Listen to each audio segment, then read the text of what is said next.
What's up, Foundation? What's up, YouTube?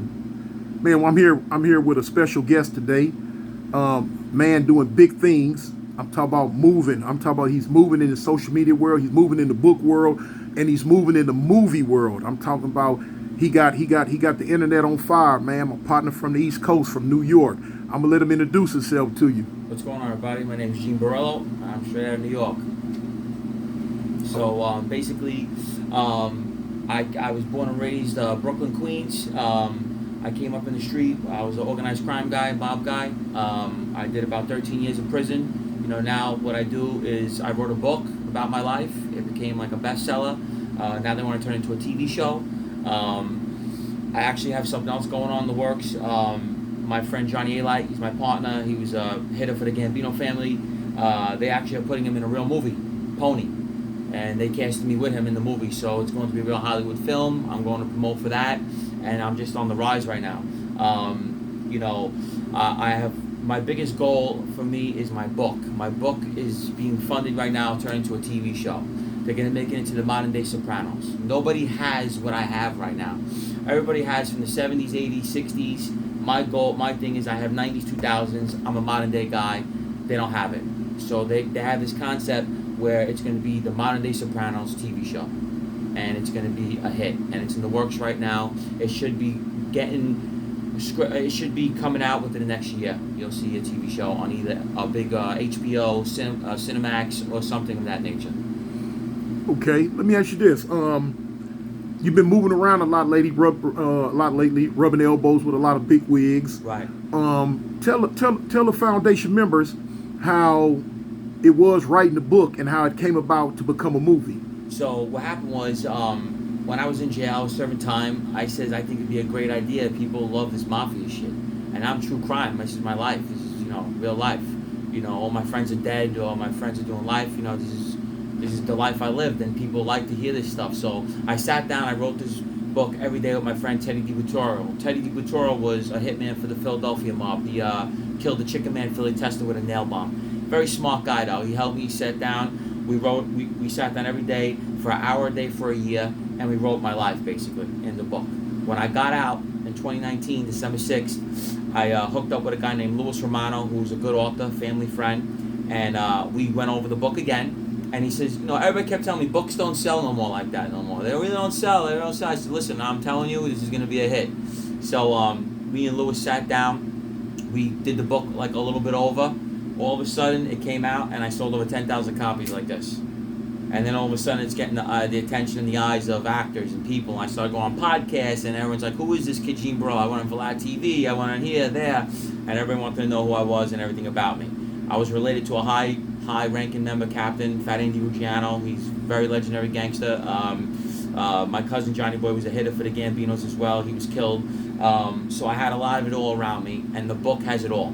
And it's going to go 90s, 2000s, and now the producers, every single Hollywood producer basically that's seen this is going like this. This has to be done. Okay, let me ask you this. Would you say your upbringing in New York contributed to a lot of your info and what's going on in your life? That's all I knew. So like as a gang, you live the same life I live. It's around you. It surrounds you. It's all you know. So, it wasn't going to school. It was getting around these people to make money, easy money, get with the organization. That's better than school. Being a made member in a family is better than being the president of the United States of America, according to us. You know what I mean? Right. So that's all I knew. And, the money was great. And that's what really drew me in. But now, I try to talk to kids, and I try to keep them out that stuff and keep them out the life and explain, what it does. And, everybody's dead or missing or serving life in prison, and how people forget about you when you go away too. We all know that. You know what I mean? When I went away, who took care of me? My mother. Where'd everybody go? So a lot of times that happens, and like I said, that's all I knew. It was Howard Beach, Queens, Ozone Park. Everybody knows John Gotti lived there, Vicar Musa lived there, Joey Scopo lived there, Joe Messina lived there. It's 4 bosses out of the 5 in one neighborhood. So imagine that, That's right. So let me ask you this. Who would you say were the biggest influence on your life growing up? In a crime way or in like a positive way? In just growing up in life before you start doing positive, when you were just out there wilding. So when I was out there wilding, my mentor is Ronnie Gialonzo. He was a captain, a soldier, and then became a captain in the Banana Crime family. He taught me the way of the life. And his uncle Vinny Asaro, who's a legendary gangster, he actually did the Latanza heist, the infamous Goodfellas heist. That was his heist. I actually learned everything from them. They mentored me, taught me the way, and actually taught me that, the things that probably a regular person would think are insane are normal to us. You know what I mean? I was a wild kid, and they seen that, and they turned me into a monster, basically. And that's pretty much my upbringing. I was schooled by gangsters. Okay. And it seemed like a lot of people say that crime doesn't pay or this and that, but now in some instances, crime will pay. So my boss was worth $35 million. Anyone could look him up. He lived in a $3 million home. See, mafia is based on money. That's our goal, is money. That's what we want. We protect money over everything. That comes first. You break rules in the life, you will die, but the money always comes first. Remember that. So my boss was making about $300,000 a month. This guy couldn't read or write, but he's making $300,000 a month. I had a 9th grade education. I'm making $40,000 a month. Okay, so who wouldn't want to be a part of that? Even though it was short-lived. But at the time we lived like kings. We ran the boroughs. We ran our neighborhoods. Hottest women, nicest cars, nicest jewelry. That's the life we live. It's like celebrities almost. So it's very catching. And for me being a part of the organization, we made lots of money. And that's how you get caught up in that life, Okay. So eventually that life led to you going to the feds. Yeah, I did state and federal. Okay. Yeah. What actually got you caught up and got you sent? My cousin wore a wire on me for 2 years. I had multiple cooperators against me. It was a big. Our crew was being investigated for years. It's just our time was up. Anyone knows how the feds work? You'll never know when they're watching you. So you think you're good. Their cases could be 5-6 years long with organized crime, because mafia cases are so high profile in New York. They all get promoted. They become judges. They all get promoted off these cases because this is they're the most their number one priority in the 5 boroughs. So when you get an organized crime case, it's on the front page of the paper. Tons of money's involved. So our crew was being investigated for like almost 8 years. And basically they locked me up for a range of charges. Conspiracy to murder, attempted murder, home invasions, armed robberies, you name it, I had it. That was it. 4 different people went on wires on us, cooperating witnesses, millions of dollars being made, and that was it. I know one of the things when we were talking earlier, I never been to the feds, I only been to the state. Right. And I didn't know that the judges on a federal case had that much jurisdiction over how much time that you receive. So I'll break that down for you and your audience right now. So in a state case, the prosecutor runs the courtroom. Okay? They're going to give you a deal. You're going to cop out to 2 flat, 2 probation. You go in front of the judge, that's it, it's over. With the feds, you either this. So you're going to rat, you're going to take these guidelines, or you're going to go to trial. That's it. Now, when you cop out to guidelines, okay? When you cop out to guidelines, it's going to be simple like this. It's going to be 5 to 40, 10 to life, 0 to 5, whatever they give you, you get a recommendation. And then you go in front of a federal judge, and he decides your life. Now, let me explain how fucked up a federal judge could be. You could cop out to a 5, you could cop out to a 0 to 20, and he could give you 40 years, and you can't say nothing about it. A federal judge has no range. The only time a federal judge has a range is if it's a minimum mandatory. He can't go under the minimum mandatory, which could be a 10 to life, which I had. I had a 10 to life. You can't go under 10, okay? That means you can get nothing under than 10. So a federal judge will get a recommendation, say, Your Honor, he copped out to a 10 to life, but we're recommending 18 years. Now it's up to the federal judge what he wants to do. A federal judge could turn around and say, okay, his points are this, his points are that, I'm giving him 26 years. And there's nothing you can do about it. He can't go under that 10, but like I said, with a federal judge, they have no range. They're the only ones that, I'll tell you, even fucked up. My friend Little Dino, he was a hitter for the Columbos. He had 4 murders. He beats the murders. One of his murders was a fucking cop. He beats the 4 murders, right? He blows the conspiracy. His max is 20 years. The judge turns around and goes, well, I listened to your case, and you know what? I do believe you killed so-and-so. I'm giving you 50 years. And he wore it.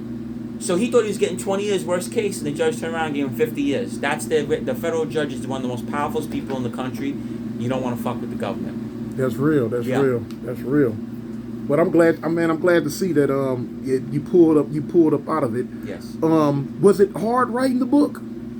Yes, it is. It's very hard. It takes a lot of work. Don't think it's easy. You know, you have to go through drafts. You know, it was edited. 150 pages taken out. I was not happy about it.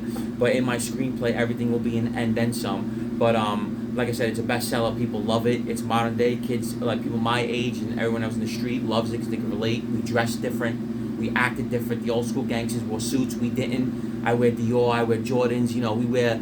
It's a whole different era, and that's what I caught the attention of all these people. You know what I mean? So that's real. That's like it's like one of the things we go through in LA with the old school and the new school. Right. Even in New York, in the mob crime family life is old school, new school, where how they dressed a certain way. But just because the new school came and dressed a certain type way, the gangsterism was still there. Right.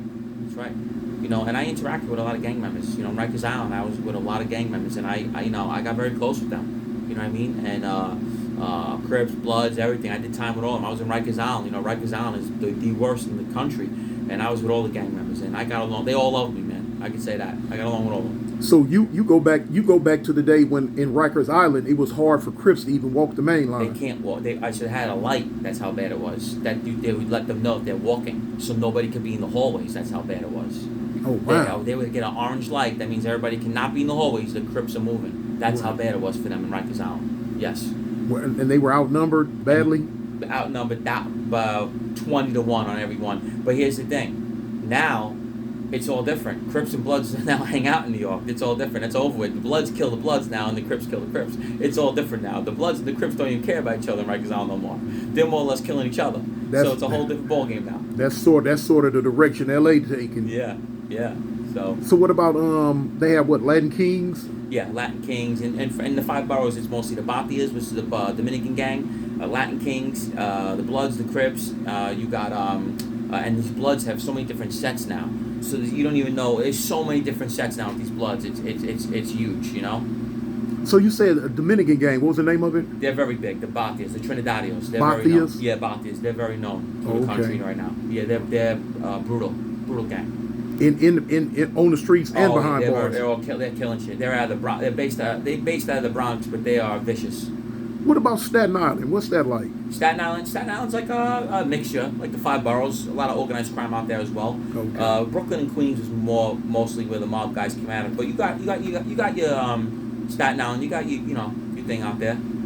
Okay, so what's in the future? What type of endeavorments are you going to get into?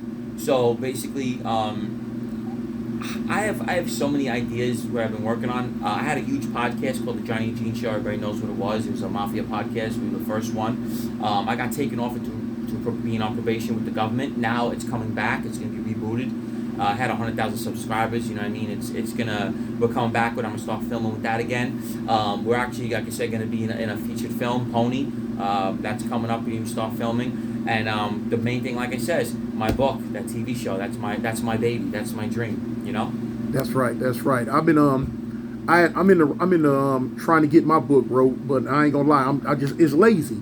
Right. Now I wrote it when I was in prison. I wrote it like 3 times, but the manuscript kept getting messed up. But now that I'm on the streets, I'm so busy. It's hard to just really sit down and write a book on the streets. Well, remember this, and I'll give you a little tip on it. Don't do too many pages. I learned people like 250 to 300 pages.